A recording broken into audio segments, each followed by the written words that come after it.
क्या आप जानते हैं कि एक ऐसा श्रृंगार है जो कोई सुनार नहीं बनाता, कोई बाजार में नहीं बिकता, लेकिन जो स्त्री उसे धारण कर लेती है उसे ना दुनिया की कोई ताकत झुका सकती है ना मिटा सकती है, और मृत्यु के बाद भी उसे स्वर्ग के द्वार खुले मिलते हैं। और एक ऐसा गहना भी है जिसे पहनने वाला इंसान चाहे कितना भी धनवान हो, कितना भी बलवान हो, एक न एक दिन उसी गहने के बोझ तले दबकर बर्बाद हो जाता है। ये कहानी उसी सच को उजागर करती है।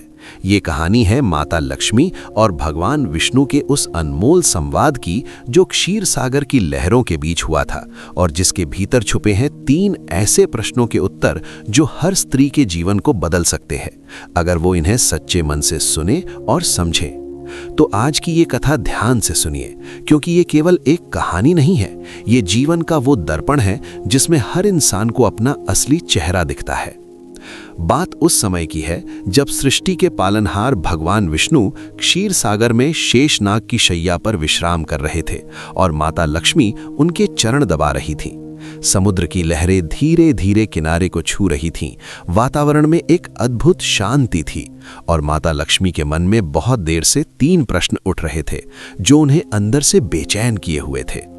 अंततः उन्होंने भगवान से कहा, हे प्रभु, मेरे मन में 3 प्रश्न हैं जिनके उत्तर मुझे बहुत समय से चाहिए।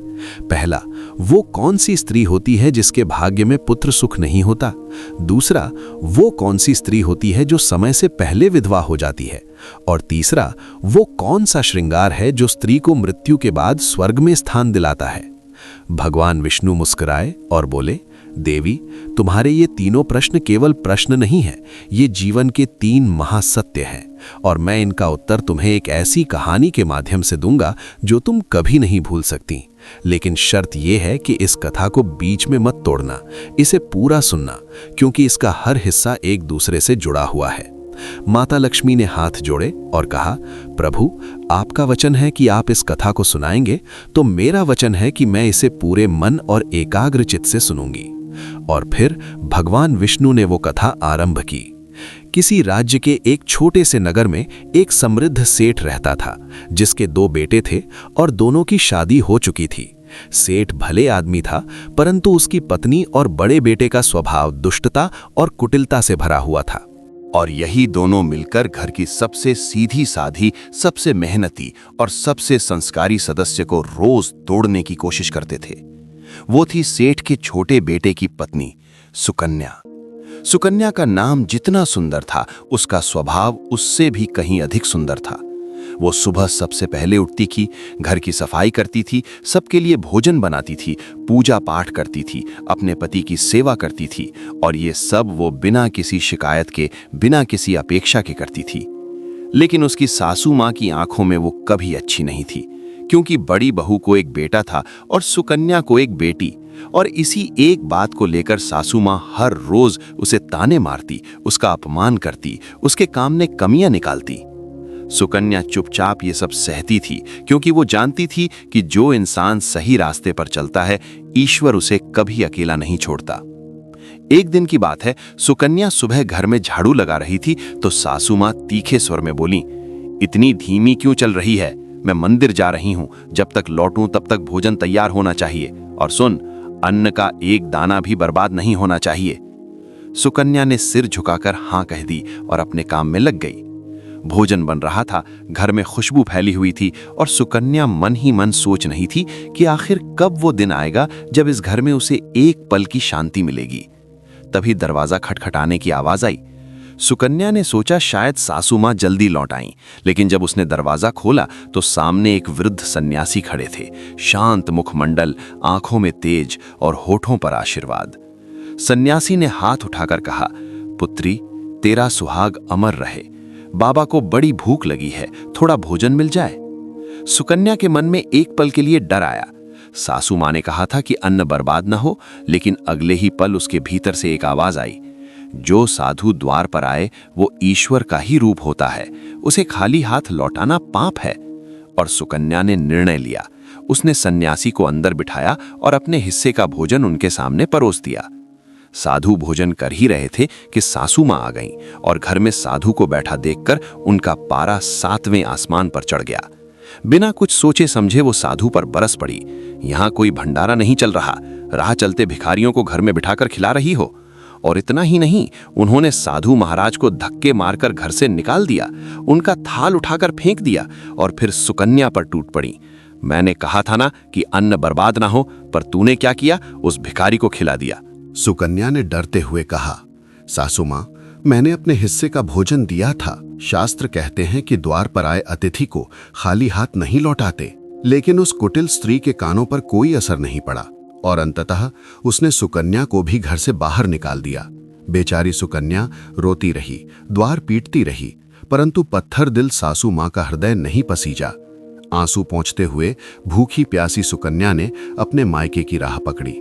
रास्ते में एक घना जंगल था और जब वो उस जंगल के बीचों बीच पहुंची तो अचानक आसमान में काले बादल घिराए, बिजली गड़गड़ाई और मूसलाधार वर्षा शुरू हो गई।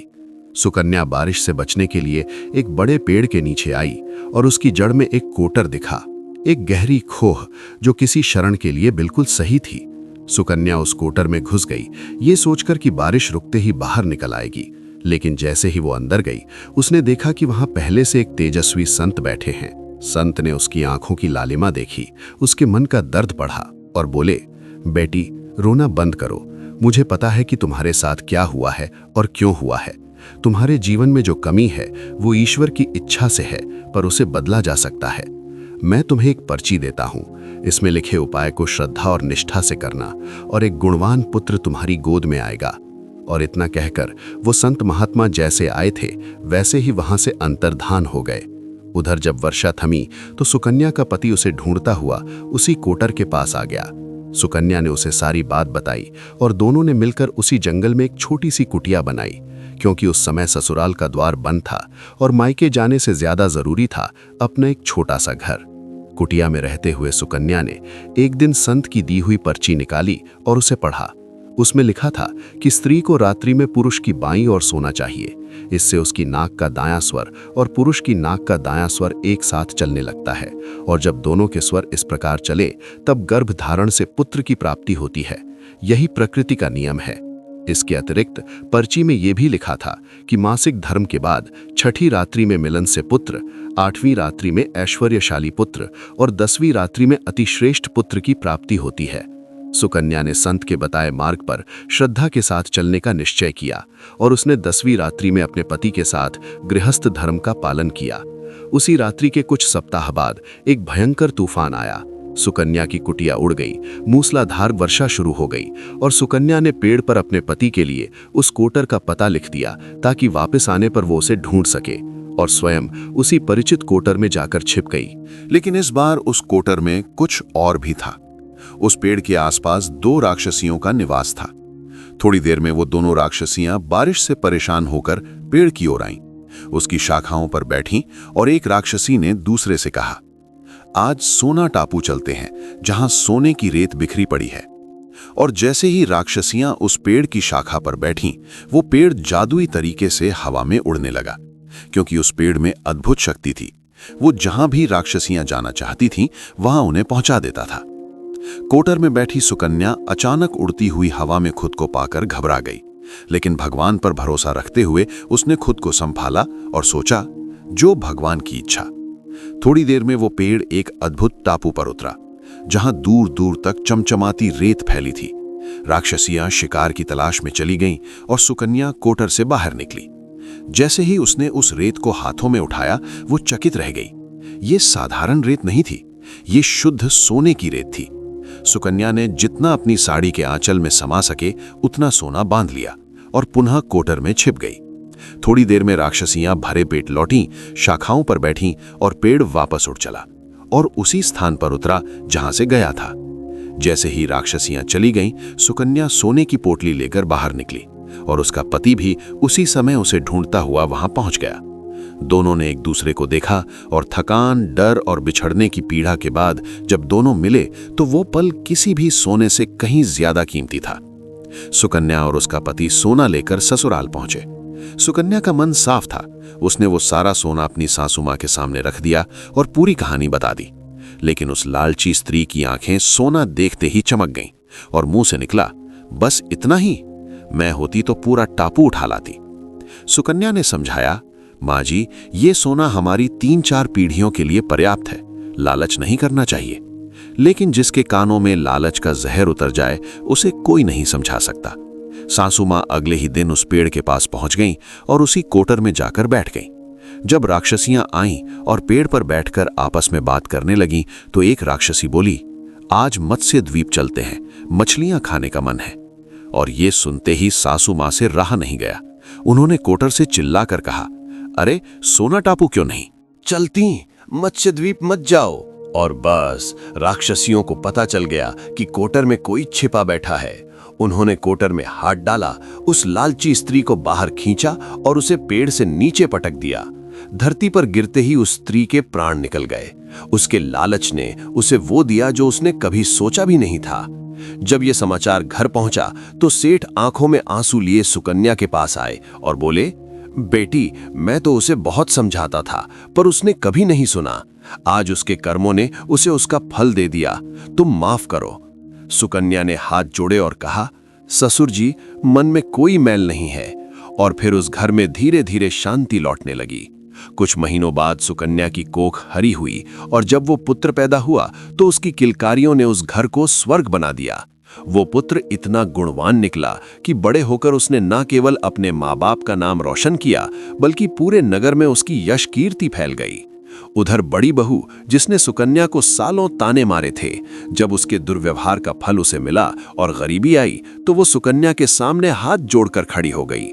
और सुकन्या, उस पतिव्रता, दयावान, क्षमाशील स्त्री ने उसे न केवल माफ किया बल्कि अपने सोने में से कुछ हिस्सा देकर उसकी मदद भी की।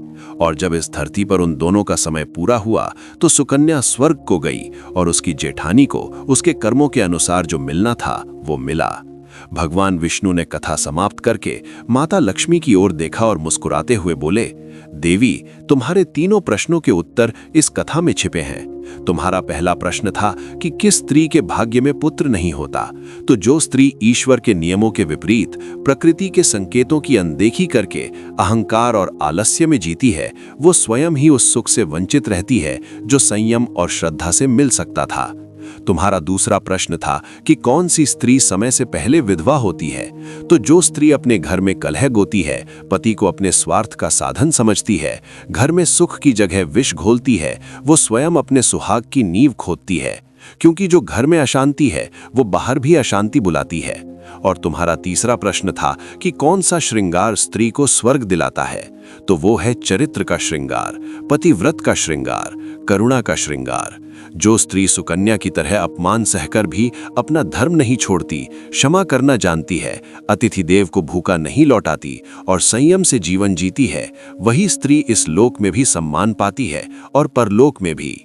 माता लक्ष्मी ने हाथ जोड़कर कहा, प्रभु, इस कथा ने मेरे तीनों प्रश्नों का उत्तर ही नहीं दिया, इसने मेरी आत्मा को भी तृप्त कर दिया। जो भी इस कथा को सच्चे मन से सुनेगा, उसके जीवन में भी सुकन्या जैसा सुख, सम्मान और शांति आएगी।